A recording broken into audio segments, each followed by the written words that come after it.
Okay, we are live. Fantastic here. Let me Well,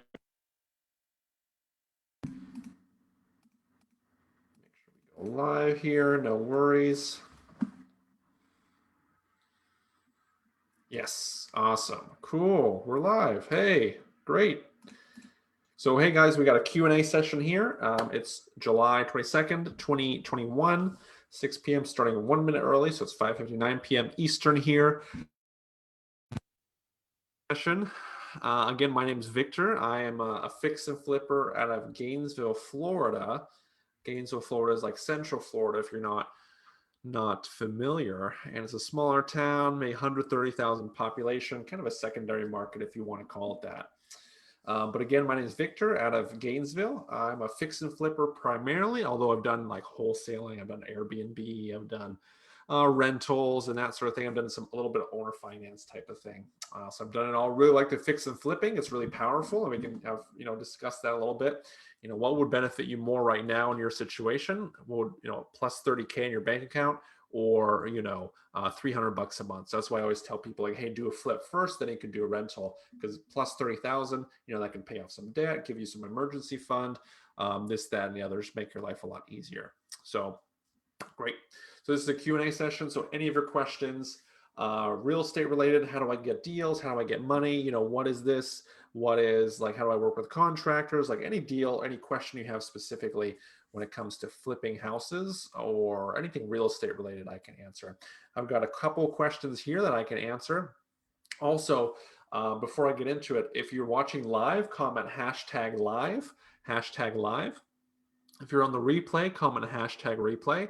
And what that does is it helps like spread the message. So if more people comment, more people like it, then it spreads it so everyone can see it, more people can benefit from it. What's really cool about real estate is like, we can help each other out. So if you're in Phoenix, Arizona, I'm here in Florida, like, me selling a house here, me flipping a house here isn't going to compete with you directly. So why not help each other out? That's what I really like about the real estate community. Like, we're all helping each other out because we're not directly competitive. There's plenty of houses out there for everyone, plenty of potential flips out there for everyone.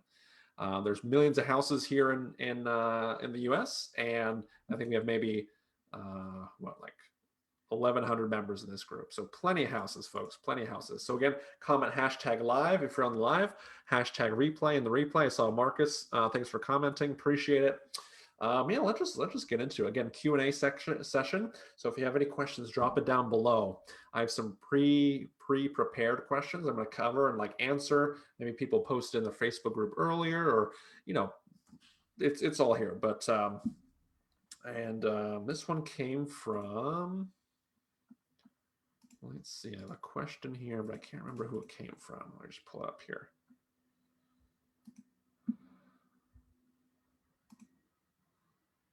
Give me a second.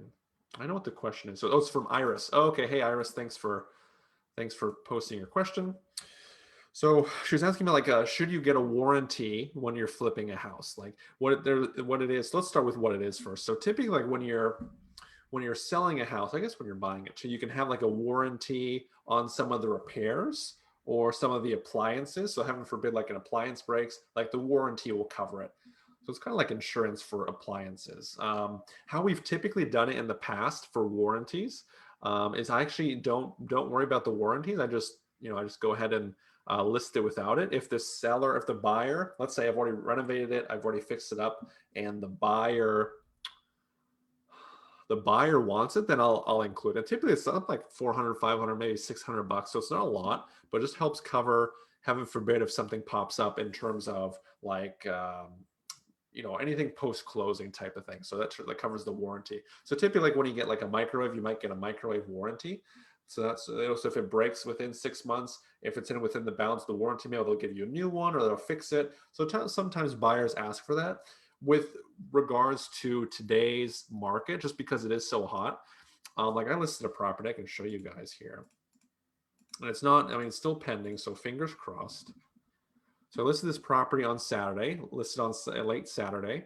So one of my flip houses, and had it under contract by Monday, which is super quick. So it made 2-3 days, which is awesome. Listed it. I think we had maybe 30 showings, 30, And then I think we had like 5 or 6 offers at least. So quite a bit of offers, quite a bit of showings, which was great.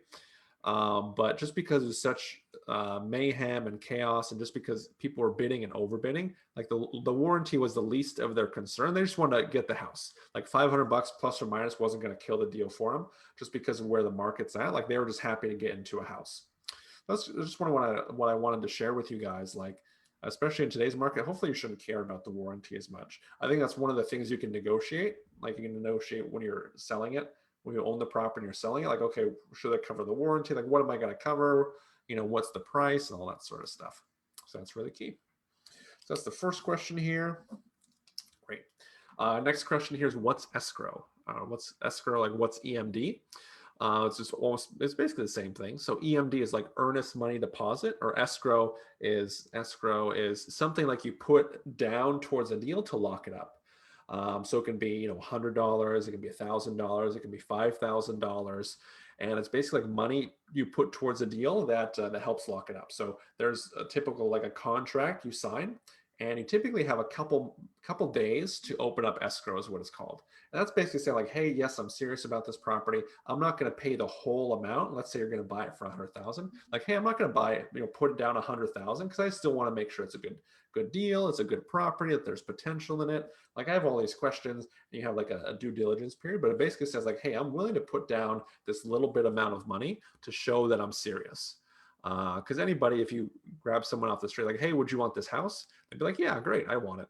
But you're actually like putting your money where your mouth is when you like, you know, put this money to use there. And it depends. It varies how much that amount is. But that's what I really want to share here, where that's what escrow is. So it's kind of like this, kind of like a down payment, so to speak. If depending on your contract and on your terms. So if it's refundable, like if you know, are able to perform and you just pull out of the deal, okay, great, it's refundable. If it's non-refundable, then that money is either put towards the deal, or if you back out, then that money is lost.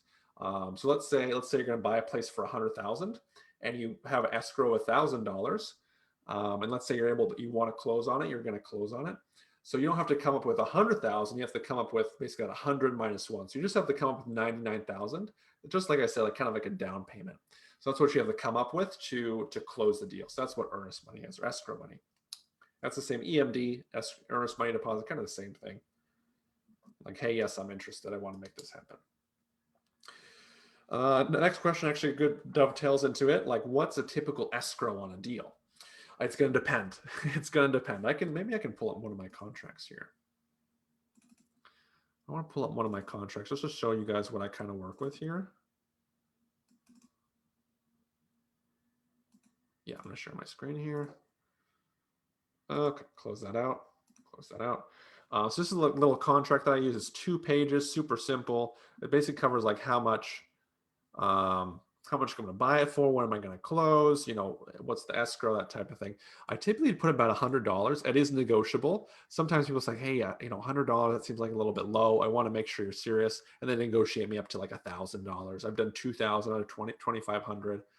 But that's typically like, especially when you're going direct to seller, like you can negotiate there, especially if they're motivated. They don't really care. They just want to be happy and get the property over and done with. So that's what I wanted to mention there. That's what I wanted to mention there but the typical, it's going to depend, especially nowadays, wholesalers are asking for a lot in terms like EMD, in terms of escrow. Like I've seen $5,000. That seems kind of high. I don't like to see that sort of amount. They do like non-refundable, which is like, hey, if you back out of the deal, you lose that money, which I don't like at all. So that's where I'm coming from there. Yeah, so typical escrow, it is going to depend. I'm very comfortable, like $1,000, $2,000. I had a student recently, because I mentor people as well. I had a student recently said 7,500 is what they're asking for, and that's really high in my mind. Like just to like look at a deal, like have the potential to do a deal, 7,500. You guys, this is like a good tip here as well. Like try to negotiate that down as much as possible, because 7,500 is just way too low. That's not gonna.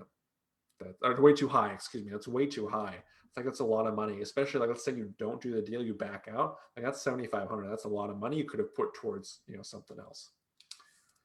Right. I have another question here.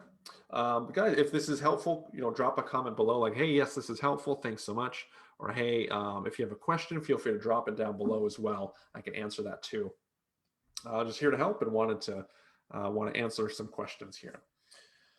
Great. So someone asked, what is hard money? Hard money, so it's a way of like putting these deals together, like financing these deals. So hard money, so typically let's talk about, there's a conventional finance, and there's like hard money finance. Let's kind of talk about that. So conventional finance is for like buying a typical house. It's like for a normal house that's in good condition, you can use that conventional finance. So that's like, 3% on a 30-year loan, and you're making like little payments every month to pay that down.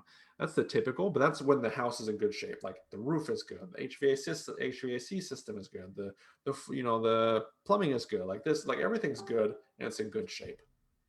That's when you use like the conventional.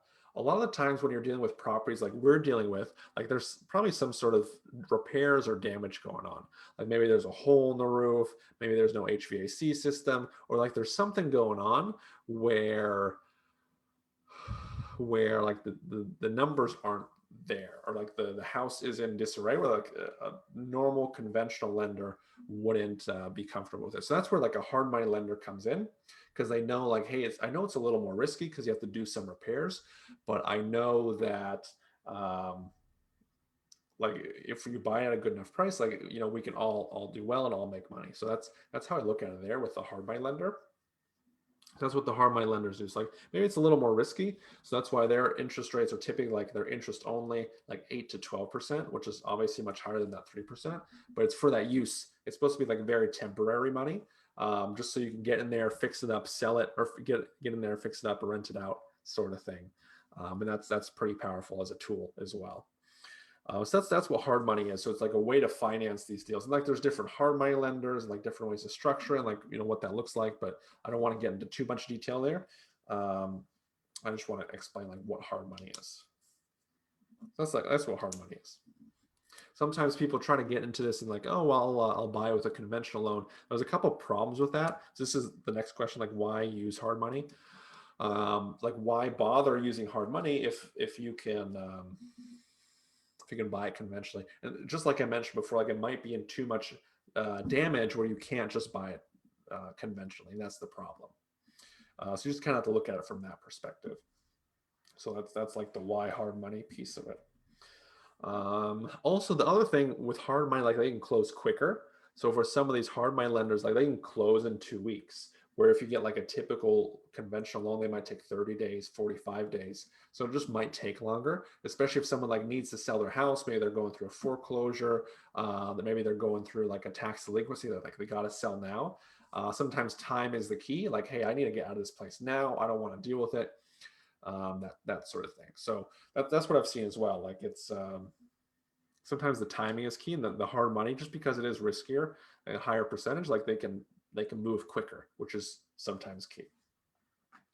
That says why hard money, why not conventional. Another question I got this week, and I wanted to answer it here. We have Chris here. Thanks for joining, Chris. We have Eli here. Thanks for joining, Eli. Appreciate it. I was going to show one of my houses here. I was going to show that same house actually. And what's interesting is here. Someone was asking like, okay, why don't you do appliances in your house? And this is interesting. This is an interesting story here. So this is the front yard. So we've been trying out like the Zillow 3D home recently, and that's been pretty cool. Just to help, like, especially with Corona, everyone's like virtual. We have a lot of out-of-state buyers, especially recently with everything going on. So people just want to get a sense of the property, and sometimes photos don't do it justice. But if you're able to do like this little 3D home, then like you're able to get a better sense of the space and see if it's a good fit for you. Your bedroom here, got your bathroom. So that's pretty cool. So if you want to check this out, let me drop the link below, so you can check that out. Great. So I just dropped the link below. Okay. So let's look at, if you look at the kitchen here. So first off, one of the things we got to do, we got to cut this counter, and that's where the fridge is going to go. But if you look at, you got this little table here. So this is the kitchen, obviously. Got a little table there. You got a little space for the oven. This is the dishwasher space. It's a little bit warped just because of it's the 3D view, but you kind of get the sense here. Like this is the kitchen sink. Okay, awesome. This is where the fridge goes. So this is listed. This was, got offers on it. So wait a second, why didn't you do any appliances? So typical appliances. So if I want to do a fridge, that'd be about $1,000. If I want to do an oven, that'd be about $500. If I want to do a dishwasher, that'd be another $500. And I want to do stainless steel just because it's kind of like a higher end home, a little bit nicer of a home. So I want to go a little bit higher end. So I'm spending anywhere, just like rough numbers, 1,500 to $3,000. 1,500 to $3,000 on these types of appliances. So why did I not do it? Well, again, so you have to taper your strategy. You have to like match your strategy to the market. Some people have made a comment, like, again, I had like something like 20, 30 showings in the first couple days. And some people had the comment like, oh, we'd be interested if it had appliances. And with those types of people, again, nothing wrong with them, but it was just one of those things where like I have enough interest. I just wait 30 minutes and I have an offer. So me putting in appliances, I could save, 1,500 to $3,000, and someone else can buy. If the people ask for it, like the buyers ask for it, I can put it in, no problem. Why am I going to spend, that much money? And like, it doesn't really matter that much. That's the first thing. So you have to match your strategy to the market. So I recommend you can save on stuff like appliances, just because people want a house enough that they'll bid out everyone and buy their own appliances. So no big deal there. That's the first reason. What is the second reason? I had a second reason, but I forgot it. Oh, the second thing is personal. So I had a story here. There's a local flipper, and what they did, so they always put in like brand new fridge into every house, like a stainless steel fridge, like super, super nice, $1,000, $1,200. Awesome. Good for them. They did that. They listed a house. They sold it. They were driving by the next day, and the house was near a road, so they drove by that house the next day, and they found the fridge on the front yard. So like not even a day into owning it, like basically the person like kicked out of the fridge, threw out the fridge, and basically it was $1,000 thrown away, like wasted, because like the buyers didn't want it. Obviously they didn't. Not they didn't want it, but they just didn't want to deal with it. And so they basically spent $1,000. So after that, they've never put a fridge into a place, because it is kind of personal. Like sometimes people want like their own fridge, or they want their own, machine in there, own piece of appliance. So for you to put in there and they throw it out, like that's a little bit of wasted money. And especially when you're flipping, this is a good key here, guys, as you're thinking about fixing and flipping houses. As you're flipping here, like any money you save is money earned. Like any is profit, excuse me. So any money you save is profit. So for me, like again, my goal is about 30 flips this year. So if I can save, $2,000 to $3,000 per flip, times 30, like that's $60,000 to $100,000. That's a lot of money. So I'm always looking for like these little expenses I can use to save and to like, not bother, just to save it, save in that way. So that's how I think about it that way. So why not, if you didn't have to, like, why would you? I just kind of look at it from that perspective. So hopefully that's helpful. Well, guys, that's actually all my pre-questions here. Again, anytime you have a question, feel free to drop it down in the Facebook comments. This group is supposed to be valuable for everyone. So anytime you have a question, it's not just me having to post all the time. So if you have a question, just put it in the six-figure group. That's totally fine. I'm here to help. I like helping folks out. What I do, so I also fix and flip houses full-time. I also mentor people how to get started fixing and flipping. Like, how do you get your first deal? How do you get to six figures? That's why we got the six-figure house flipper sign here. How do you get the deals? How do you get the money? How do you run your numbers? How do you deal with contractors? All that stuff. A lot more tips in like my program. If you're interested, like comment below, comment hashtag mentor below, and I can get you taken care of, and we'll reach out here, answer your questions. I've had a tremendous amount of success here in mentoring people. I'll show you guys some case studies here. We just have so many. I've been like really working at this like for about a year with the mentorship, and just look 50 plus case studies. So David he actually got more. He didn't get 42,000, got 53,000 in funding, 0% interest. Now he's working on his first deal in the middle of renovation. That's awesome. Malcolm got his first deal under contract within about 3 days. He signed up on a Saturday, got his first deal under contract on a Monday. Jose bought his first flip and is under renovation for that one. He's working on his second one. He bought and closed that one today.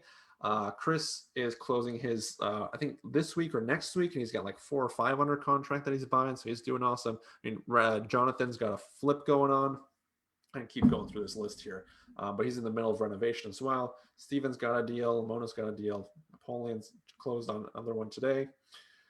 Kate's working on number 3, and a lot of these folks started from zero. Like they didn't know a lot. They knew like, hey, I want to get started flipping, and that's about it. And I taught them the rest.